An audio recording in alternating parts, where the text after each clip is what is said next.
Welcome to Just Asia, AHRC TV's weekly human rights program. I am Julia Roblando. This week, Just Asia focuses on June 26th, the International Day in support of victims of torture. June 26th is marked around the world to speak out against the heinous crime of torture and to stand in support of the victims and survivors of torture.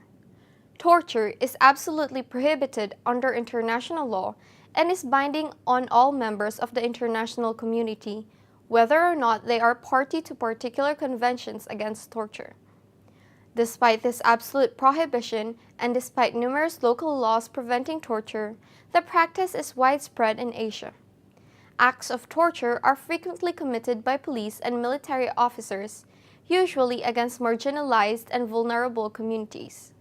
Most importantly, however, torture in Asia speaks about the quality of a country's criminal justice system, the absence of social responsibility and respect for law. Just Asia speaks to human rights experts of the Asian Human Rights Commission to learn more about the nature and practice of torture in various Asian countries. In the police hierarchy, the particular person who can stop torture from happening is the assistant superintendents of police. Every police station has over it an assistant superintendent of police, and if he is doing his job properly, he should know whether torture is taking place, and if he wants, he can stop it. If torture is happening, it means that he allows it to happen. And there is some reason why the torture is allowed to happen. That is because the criminal justice system in Sri Lanka is so defective. It does not have adequate number of well educated and trained investigators. It does not have adequate number of criminal prosecutors, and it does not have enough number of judges, courthouses and things like that. If the medical profession is neglected in the way the legal system is neglected in Sri Lanka, many people will be dying every day.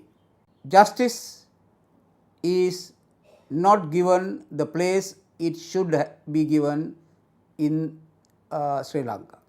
That is because the politicians do not want to be taken to task for acting irresponsibly, and they allow also the state officers, various people who hold responsibilities, also to act without responsibility. A society, if it is to have a proper system of governance, must be based on trying to impose the idea of social responsibility. Citizen must be responsible for citizens. The government must be also responsible to the law.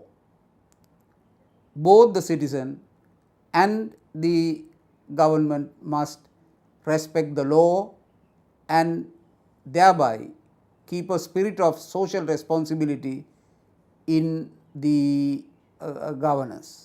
What we have is social neglect in place of social responsibility, and the neglect is everywhere, and you could see in everything that nobody really is in charge. Nobody is making sure that things happen according to the way that they should happen. This could happen only if we give priority to social responsibility and we fight against neglect. The torture in custody is so much widespread in Pakistan that every year more than 1,500 persons are tortured in the custody. And these are the cases which are registered. Otherwise, thousands of people are tortured, but they cannot register their cases because they have to register before the police. The torture, Pakistan failed to criminalize the torture, as that it has ratified in 2010, but still it has not converted into its laws. So that is the main thing, and why torture is being conducted and why the law enforcement agencies got so much power, because of the total failure of the criminal justice system, where there is no investigation except to beat or torture the person and get the confessional statement or get the bribe from there. So this has become a very strong tool in the hands of law enforcement agencies. And also that in the name of anti-terror war, the law enforcement agencies have been given tremendous power to keep a person in custody for 90 days. If a person in custody, so he has to go through the physical or psychological torture, and that is why that this is not becoming a main issue for the legislators or even for the lawyers community, and nobody is now ready to talk on that because that law enforcement agencies have got much power. Nepal had Torture Compensation Act 1996, which provisions compensation to the victims. However, it doesn't punish the police officers even if they are found guilty. A draft law has been submitted to the parliament, however, it is yet to be passed. But the problem here is not about the law, it is about the condition of the police stations and the police officers.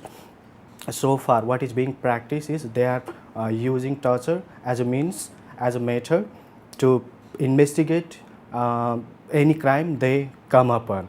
So it is not about the law, but it is rather about the system, which is like in such a condition that without practicing torture, without inflicting torture, the police can't work in Nepal. So and even the government, what the government is doing is the government is using torture as a necessary evil. Why this is happening is because there are not readily available infrastructures, resources, trained police officers. Even the police officers are not paid adequately.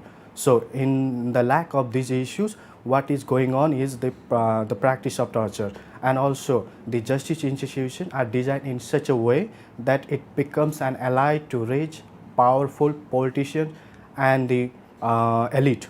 So what I believe is the law must be redrafted in such a way that it brings immense results, not before the reforms in compensation institution, or else it will be another addition to the stack of law. The legislation is need of the hour, but without act of justice institution reforms, including the police, it is not going to work in Nepal, and torture is going to remain as it is. So the top priority in Nepal at the moment should be reform of the criminal justice institution, including the police. In Thailand, torture continues to be practiced routinely by the security officer, especially military officer and police. Since 2014, the non-government organization report that the police and military officer usually torture and beat the suspect to obtain the confession. So according to Thai Lawyer for Human Rights, they have received 19 complaints from the person who being held in the custody. All of the complaints that they sent to the Thai Lawyer for Human Rights, they said that they were tortured under the martial law and NCPO order during the 7 days that they were detained. But the problem is the allegation of torture could not be examined by independent investigator because they lack of the evidence and the lack of the independent investigator and independent judge. So most of the victims, they cannot access to the justice in Thailand. But now the military also issued a cabinet resolution. So they promised to pass a Prevention of Torture and Enforced Disappearance Act.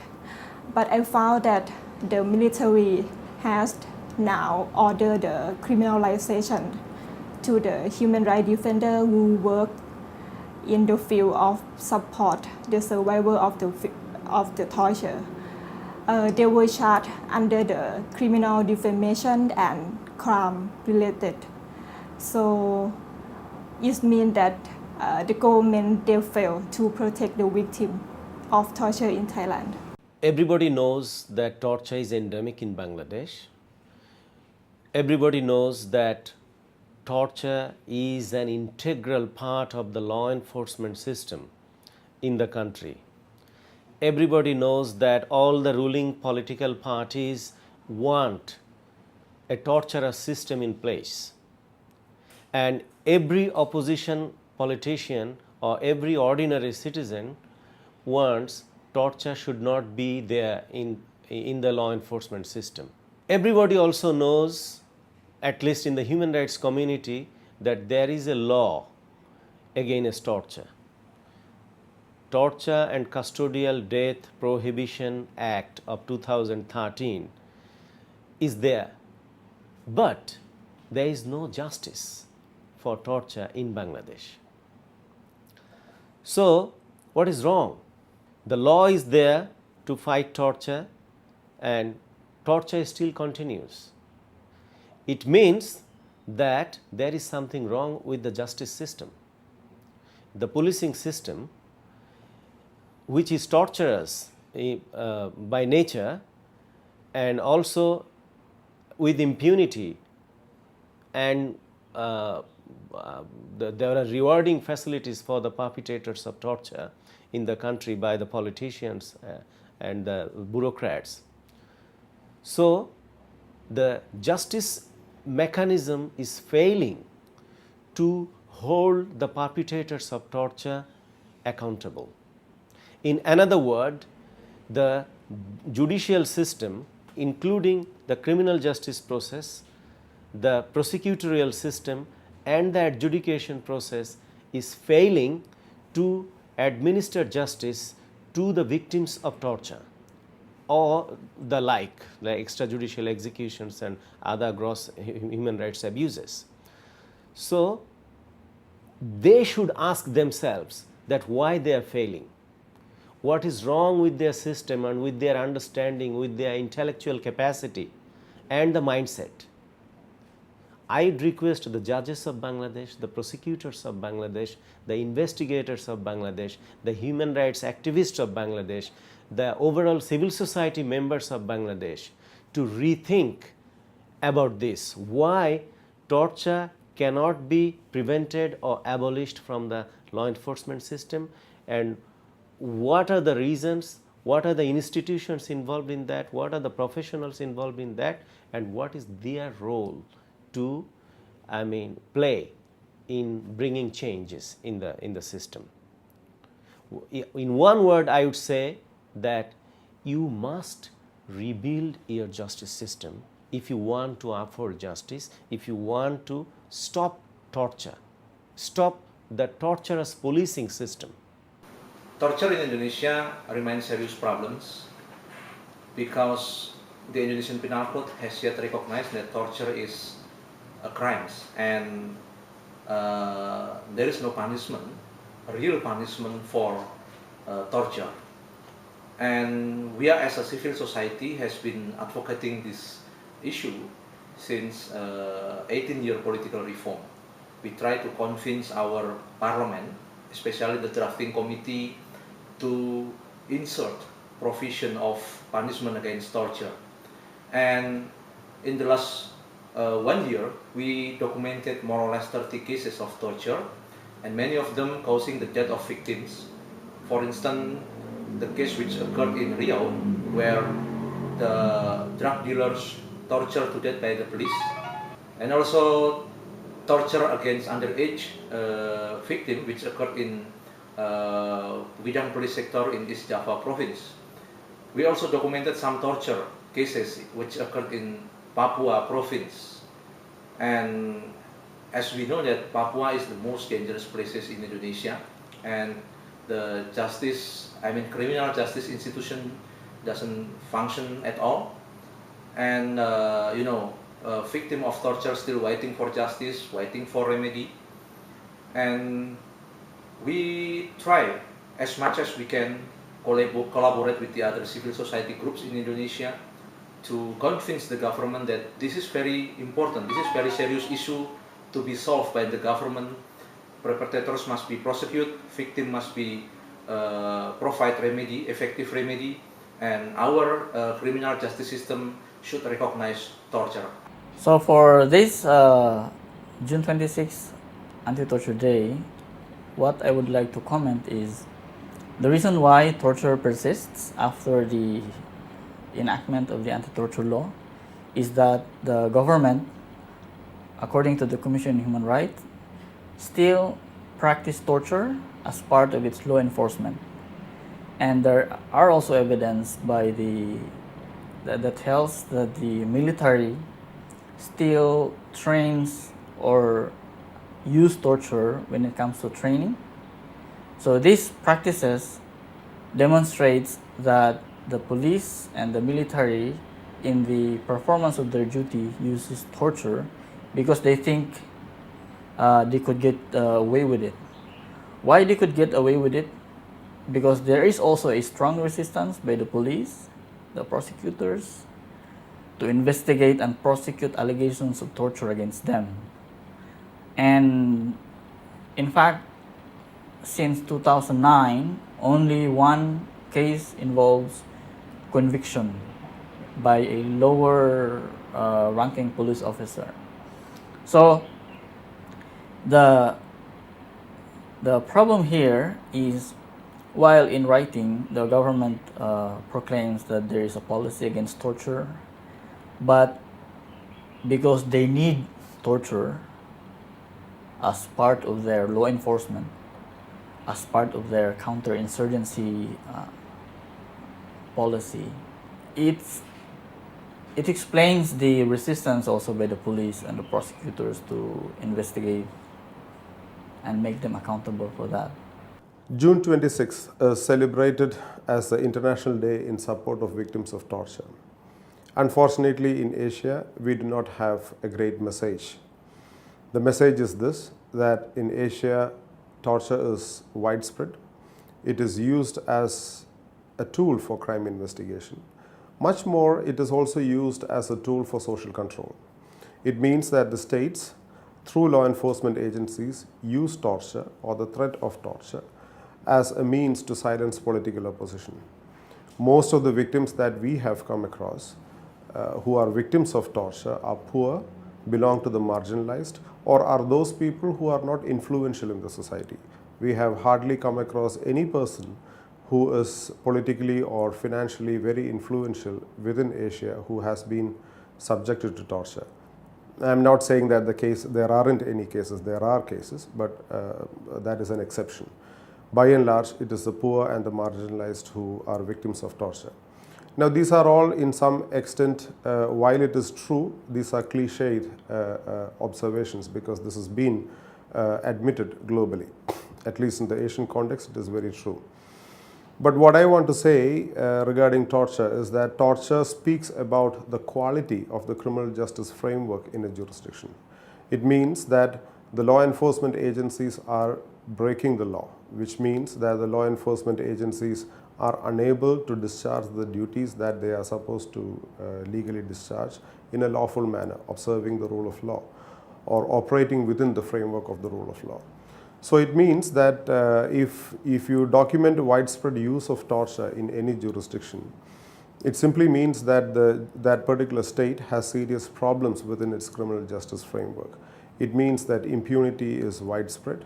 It means that there is no accountability within the police force. It also implies that the police force operates in very low morale, which means that if a police officer or if a state agency operates with low morale, with no accountability and with impunity, that state, the state of affairs in that particular jurisdiction is very appalling, is very alarming. So torture is not just an incident or an event that must be addressed in isolation. Torture has to be seen in the larger picture of understanding the criminal justice processes in a country, wherein one has to immediately understand that if there is torture in a jurisdiction, if there is torture reported from a country, it means that the criminal justice processes in that country needs immediate attention.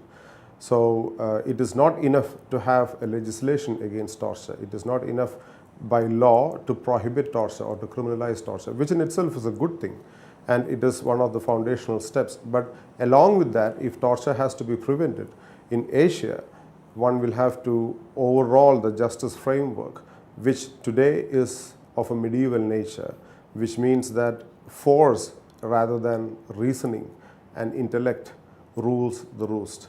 So unless and until intelligence, professionalism, and modern crime investigation technologies are brought into practice in Asia, torture will continue in Asia. It is thus clear that torture in Asia does not manifest in isolated incidents, but rather as a general system of social control. Eliminating torture, therefore, cannot be limited to individual legislations against acts of torture, but requires the overhaul of the entire justice and legal framework. That is all for this episode of Just Asia. For more on these and other issues, please visit www.humanrights.asia or www.alrc.asia/justasia. Thank you for watching and see you next week.